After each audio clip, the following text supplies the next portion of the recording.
الحمدللہ والصلاة والسلام علی رسول اللہ الکریم اما بعد فاعوذ باللہ من الشیطان الرجیم بسم اللہ الرحمن الرحیم۔ محترم ناظرین کرام، محترم بھائیوں اور بہنوں، السلام علیکم ورحمۃ اللہ وبرکاتہ۔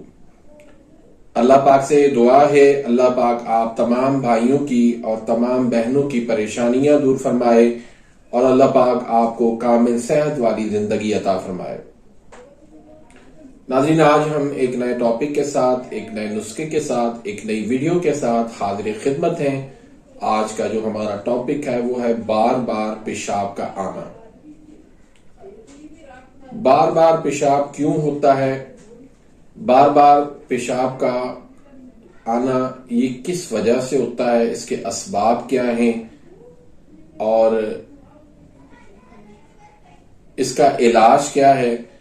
تو اس سے پہلے اگر آپ نے میرے اس چینل کو سبسکرائب نہیں کیا تو سبسکرائب کر دیجئے، بیل آئیکن گھنٹی کے نشان کو پریس کر دیجئے تاکہ میری ہر آنے والی لیٹسٹ ویڈیو کا نوٹیفیکیشن آپ تک پہنچ جائے اور آپ میری ویڈیوز سے مستفید ہوتے رہیں۔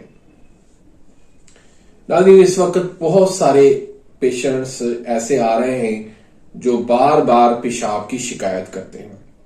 ان میں کچھ تو ایسے ہیں جو شوگر کے مریض ہیں، ان کو تو بار بار پیشاب آنا چاہیے، لیکن کچھ ایسے بھی مریض ہیں جن کو شوگر نہیں بھی ہے پھر بھی ان کو بار بار پیشاب آتا ہے۔ رات کو وہ پیشاب کے لیے اٹھتے ہیں اور ان کو بڑی تکلیف ہوتی ہے، نیند ان کی خراب ہوتی ہے۔ تو یہ دراصل کیوں ہوتا ہے؟ اس کی وجہ دراصل یہ ہوتی ہے کہ جسم کے اندر حرارت غریزہ کی کمی ہوتی ہے۔ رطوبات جو ہے وہ آپ کی بڑی ہوئی ہوتی ہیں، پانی جسم کے اندر اس کی مقدار زیادہ ہوتی ہے، بلغم کی مقدار زیادہ ہوتی ہے، حرارت نام کی کوئی چیز جسم کے اندر باقی نہیں ہوتی، جس کی وجہ سے، کمزوری کی وجہ سے پھر آپ کو بار بار پیشاب آتا ہے۔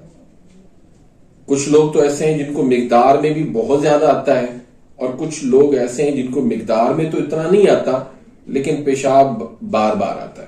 تو یہ زیادہ تر اعصابی عضلاتی تحریک ہوتی ہے یا پھر عضلاتی اعصابی تحریک ہوتی ہے۔ دونوں تحریکوں کے اندر پیشاب کا بار بار آنا اور کثرت سے آنا دیکھا گیا ہے۔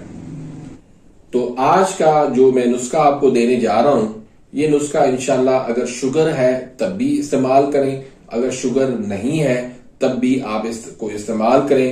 انشاءاللہ اللہ کے فضل کرم سے یہ بار بار پیشاب آنے کی مصیبت سے آپ نجات پا لیں گے، لیکن اس کے لیے آپ کو چند غذائیں جو ہے ان کو آپ کو ترک کرنا ہوگا، جس میں سر فہرست دودھ ہے، وہ آپ بالکل بند کر دیں۔ دودھ والی چائے ہے اس کو آپ بند کر دیں۔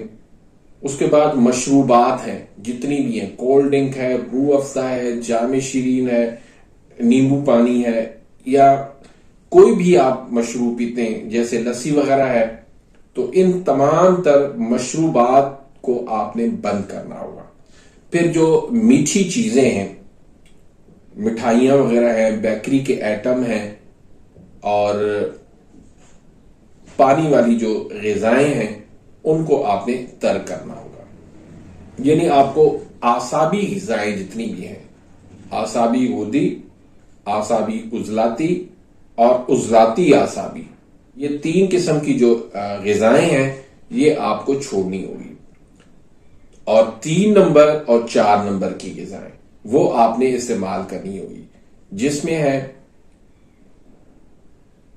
اچار ہے، پکوڑے ہیں، کشمش ہے، انگور ہے، منقع ہے، انار ہے، کریلے ہیں، شملہ مرچ ہے، مچھلی ہے اور کھجور ہے، شہد ہے، انجیر ہے، سرسوں کا ساگ ہے، بیسن کا استعمال ہے۔ اس طرح کی غذائیں جو ہے وہ آپ نے استعمال کرنی ہے۔ اس کے بعد یہ نسخہ آپ استعمال کریں، اللہ کے فضل کرم سے آپ آسانی سے اس مرض سے نجات پا لیں گے۔ اس میں صرف آپ نے 3 چیزیں لینی ہیں، ایک ہے دار چینی، دوسرا ہے تخم ہرمل۔ تخم ہرمل کو آپ نے بریاں کرنا ہے. بریاں کس طرح کرنا ہے کہ توے پہ آپ نے تھوڑا سا گھی لگا کے اس کو ہلکا سا آپ نے فرائی کر کے اور پھر آپ اس کا آپ نے سفو بنا لینا ہے. اور تیسری چیز ہے مال کنگنی. دار چینی، تخم ہرمل اور مال کنگنی، یہ تینوں آپ نے برابر وزن لے لیں گے. 50-50 گرام آپ لے لیں تو اس کا سفو بنا لیں، اچھی طرح سے پاؤڈر بنا لیں. اور پھر آدھی چمچ صبح، دوپہر، شام تازہ پانی کے ساتھ آپ نے استعمال کرنا ہے.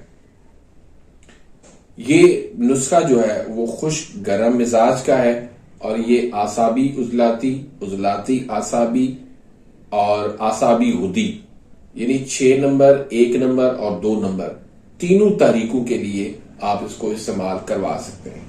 بہت ہی بہترین اور مجرب نسخہ ہے. اس کو استعمال کریں اور اپنی دعا میں بھی یاد رکھیے گا. ملتے ہیں انشاءاللہ نیکسٹ ویڈیو میں. تب تک کے لیے اجازت. اللہ حافظ.